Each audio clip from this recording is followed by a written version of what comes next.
I have these conversations with people all day, every day, and they'll agree with everything I say. And I say, okay, so what's your plan? And they'll go, and they'll start umming and ahhing. And I tell people my plan, like we've just discussed with the passports and the multiple bank accounts. I have bank accounts in 30 countries. I have money hidden all over the world. I tell everyone my plans, and they're like, oh, yeah, but that's not really for me. I say, it's fine. We're not all the same. But what's your plan? Is your plan to just sit and because that's it, right? You're either a person who tries to carve his own destiny, or you're a victim of circumstance. If your plan is to just sit and wait and see what happens, good. I hope it works out well. I wish every single person on earth well. I'm not a malicious individual, because what happens when you give a control freak control? Do they ever have enough? Never.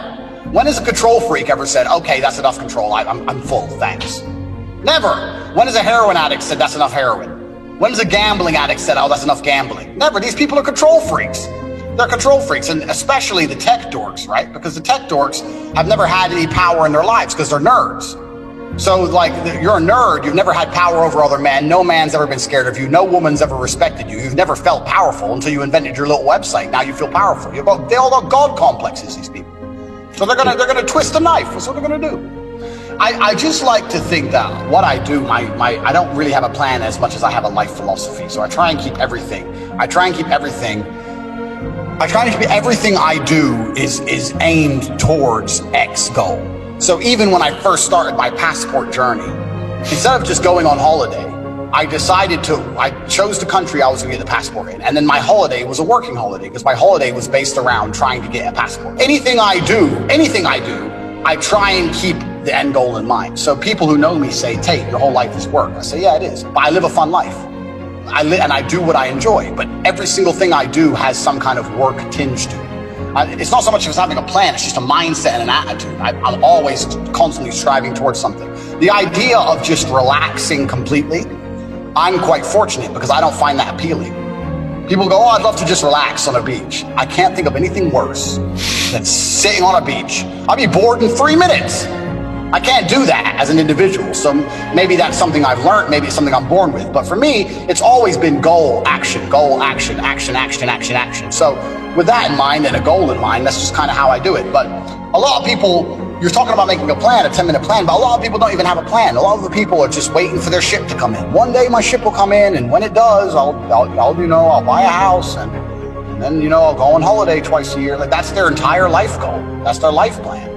And I'm not hating on those people, because I need those people to serve me coffee. So that's fine. Because you do, right? There's no light without dark, and there's no rich without poor. But I always had some kind of plan. Even when I was completely broke, I always had a plan. I always understood. I watched a TV show. It's an English TV show you would have never heard of. And it's a guy is stealing a university education. He's going to university without paying for it. And he walks into class, and they say, who are you? And he goes, oh, my name's not on the list yet. I've just transferred from another university. And they go, okay, no problem, sit down. And he says to himself, the whole world is just people walking into rooms and saying things. And it's a stupid little saying, but that clicked with me. I was like, he's right. Government, it's just people walking into a room and saying things. Business, it's just people walking into a room and saying things. Everything is just people walking into rooms and saying things. So if I want to have money, I need to find the right room and the right people. That's what I wanted to do. So my life plan was always understanding I need a network. I put the war room together once I was already rich, because the war room is what I was looking for when I was poor. When I was poor, I was trying to find a network of motivated individuals, some ultra wealthy, some on their way up, that I could join so I could learn and do what they do, or network with them, or help some of them, and start to get my way up, but I couldn't find it. So I had to do it all the hard way by knocking everybody out and traveling the world and meeting rich people that way. But that's how I did it, fighting. But I've always understood that your net worth is your network, right? It's who you know, who you talk to, what you talk about. That's how the world works. That's how it's always worked. So I always had a plan. My plan was to network with the kind of people who are living the life I wanted to live. But most people don't even have a plan that goes that far. And that's not an easy thing to do, but at least I knew what I was trying to do. Most people don't even know what they're trying to do. They're just living life. When they get depressed, they take a pill or they eat some ice cream, and if they're bored, they put on Netflix or play a video game, and that's it. Yeah. And when bad things happen to them, it's just like, oops, didn't see that coming. It's because you're not looking. Some things never get boring. It never gets boring, right? So and money is numbers, and numbers never run out, so you always need more of that. So there's always more money to make. there's always new connections to have. But in terms of material things, I am kind of done. But, I'm looking forward to having a family, and I'm looking forward to having a family as large as I want. I can have 10 or 15 kids. I haven't got any financial obligations that's going to stop me. So I can have unlimited children if I decide, I can also have 15 kids with 10 different chicks if I want to, because I've got 25 girlfriends, so I can do whatever I want. So I definitely have a path forward. Family's the next big leap for me. But in general, I just like keeping things ticking over. I'm a disciplined individual. I like being up on time. I like being at my desk. I'm a multimillionaire. People say, what do you do? You're a multimillionaire. And I say, I like to work. Yeah, but you're rich. But I like getting up and on time and having my coffee at my desk and 2 hours of work. Then I train, 2 hours of training, and then I have another massage for 1 hour at my desk. And then maybe in the afternoon, I'll take a car out or something. But I like to be disciplined. I like to have my stuff in order. I like to do things right. I like to keep my eye on everything. And that's why I enjoy it. And I think every single man out there, the key to happiness in life as a man is to have some sort of empire you're in charge of. This is biological. Men conquered Earth. Why did the Romans walk in random directions and kill anyone they found at random? They have an empire. This is built inside of humanity. If you're a man and you have an empire, to some degree you're happy, right? You need to have a few people who listen to you and a woman who listens to you and some money coming in and some things you're in charge of, and you're going to be a happy person. If you don't have your own empire, or you don't even have to have your own. If you're important, very important in someone else's, you can still be satisfied. But if you're at the very, very bottom of the food chain, there's no happiness there. I had a guy come to me recently and said, I can't get a better job because I'm really depressed. I said, no, you're depressed because you haven't got a better job. It's the other way around. Of course you're depressed. Your life is shit. What do you want me to say to you? Your life is terrible. You have no girlfriend and you're broke. You're fat. What do you want me to say? Your life is bad. If you have a bad life, you're going to be an unhappy person. I said, if you were me, you'd be happy. So this is what it is. So you need to have your own little empire you're in charge of. And if you can find that, whatever that is, then you're usually going to be happy. I don't buy into this crap that, people who have everything right in their life are still depressed. Well, I can tell you from my personal experience, I'm fine. And the only time I was ever pissed off or sad in my life is when I was broke. And now I'm rich and I'm fine. So don't buy into that lie, because it's a lie. Men risked their lives on the battlefield to control patches of land. Why? Because it was an empire. They wanted to be part of it. Now we don't have to do that, right? Now you can build a YouTube channel or build a business. You can do something, but it's the same biological triggers. It's the same evolutionary hardwired motivations. It's the same thing that makes a man want to work and become the CEO of a big company. It's the same thing that made people want to conquer Rome. It's the same thing. But you're right, that's being rooted out of us by the mainstream, and that's being done on purpose because that's how they make you a slave. It's wrong to be like that, Andrew. It's wrong. Why do you have to be like that? Why can't you just be happy with basically nothing and just work a normal job? Why do you feel like you're special and you need X, Y, Z? Why can't you just be like all the other unhappy people? I say this all the time. You should never adopt the thinking of someone who is sad. And most people who are out here giving their life advice, if you sit there and go, are you happy? Well, yeah, I'm pretty happy. You're on antidepressants, or you were depressed last year, or you're talking about, most of these people giving advice out, you wouldn't even want to be them. So why would you listen to them?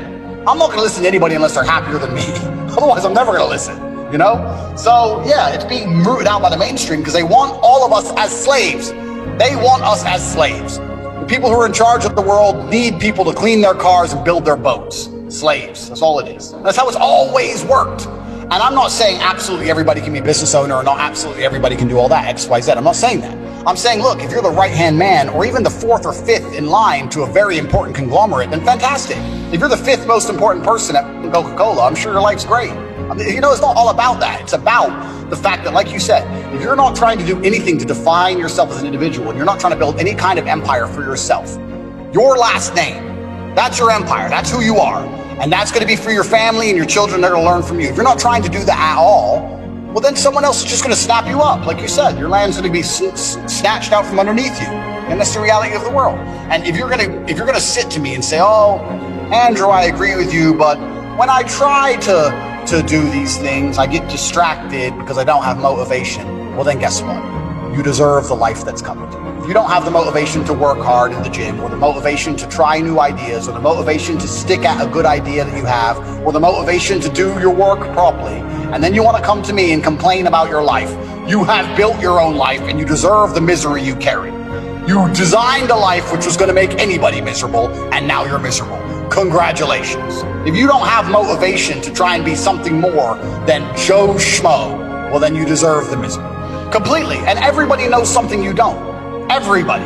So like I'm a multimillionaire. I'm a rich guy, right? I'm supposed to be a money guy. I'm in the war room. They're talking about things I've never even heard of. They're talking about decentralized finance with cryptocurrencies, and you can stake USD stable coins at 25% a year. This was only yesterday. I was like, what? You get 25% APR a year? They're like, yeah. And I'm like, oh yeah, but doesn't the currency fluctuate? Bitcoin goes up and down. He goes, no, you put it in stable coins. You can put it in a coin that's linked to the US dollar, so it doesn't go up and down. So I'm saying, you're telling me I put $1 million in this, I get 200 grand a year, residual for free, guaranteed, and I can't lose my money? They're like, yeah. So like, I'm learning. Like, if you're around people who know things, you're gonna learn things. You're completely right. You never know it all. And that's all the world is. It's people walking into rooms and talking to each other. You need to be talking to the right people all the time. And you're gonna learn new things. But if you're talking to people who only want to talk about sports and other junk, well, you're only gonna learn about junk. That's all it is. It really is the truth. I can't remember the last conversation I had with somebody that wasn't about my money or his money or some money. That's what we talked about, because that's all I was interested in, you know, and that's the truth. You're completely right. It's not, mentorship is great, but you don't even need a mentor. You just need people around you who are about it, you know, and if you do that, like we said earlier with the ice cream experts, if you sit and talk about ice cream every day to ice cream experts, you'll learn about ice cream. If you do the same thing with money, you're going to learn about money. It's exactly the same. There are normal places in the world. So that's the first thing. I kind of always, from when I moved from America to England and then I was traveling, fighting, I kind of always realized that the American dream and the Western propagation that they're the only countries in the world that are safe and free is, one, is a lie. Two, what made humans, why are humans the most successful species on the planet? We can't run the fastest, we can't fight the best. We need clothes or we freeze outside. It's because of one thing. It's because of adaptability. We can adapt. That's what we have. So if you tie yourself to one location, you are seriously damaging your ability to adapt. Things happen. And look at Corona. You could have been stuck in California where you want to be in Florida where it's open.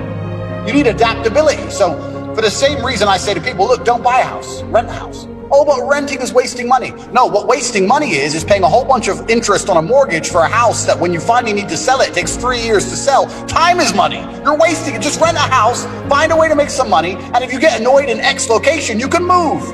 Bye. So adaptability is extremely important as well. And you can do adaptability within America, or you can go global like I have. I love Romania right now. Will I love Romania in 10 years? Don't know. Where will I want to live then? Okinawa? Cool. I've got money in the bank. Let's go. So adaptability is another big part of it. And three, the reason I kind of got this mindset is for a while, I really wanted to live off grid. I wanted to just be left alone. And I realized that in the modern world, that's absolutely impossible. You can't be off grid if you want to live any kind of life worth living. So then I came up with the idea of, why don't I put myself on as many grids as possible? And the goal behind that is that no one grid controls me. So for example, I have 7 passports. I have 15 driver's licenses. So let's say I'm driving my car and the police stop me. I'll just pull out a license from some random country. I'm in Romania, I'm driving a Slovakian plated car. I've got an American driver's license. I've got an Estonian passport, and I'm speaking English. Like, you think they're gonna take my license, or they're just gonna look at me and go, just slow down, bro, bye. The paperwork's not worth it for them. If you ban my passport, you can ban my passport right now. I guarantee I got another one that'll work. I'm that guy, right? So I like the idea of freedom, and freedom is basically achieved by having enough documents so that no one country can stop you from moving. Unless you're like Edward Snowden or something and you're really on the Interpol list. Minor stuff, you know? Make sure you always have driver's licenses so no one can stop you driving. And make sure you have money coming in from the sky so you can you can rock up anywhere and live for as long as you need to live. If you do that, you're pretty free. In regards to private networks regarding social versus social media, I use social media to advertise my private network. That's the only reason I'm even on social media anymore, because I don't have any kind of serious conversations or give any kind of serious knowledge away out into the world, because it's just too much repercussion. because I think that's the end goal, is freedom. And if you have all those things and still want to live in America, good luck to you. Fine, no problem. But wouldn't it be nice to be able to say, you know what, tomorrow, first class ticket, 9 a.m., I'm on my way to Shanghai, and I'm going to rent myself a big penthouse. I'm going to hit the club, get some champagne, get myself 3 Chinese girlfriends. I'm going to stay there. You know, so that's what I think. That's what I think life's about.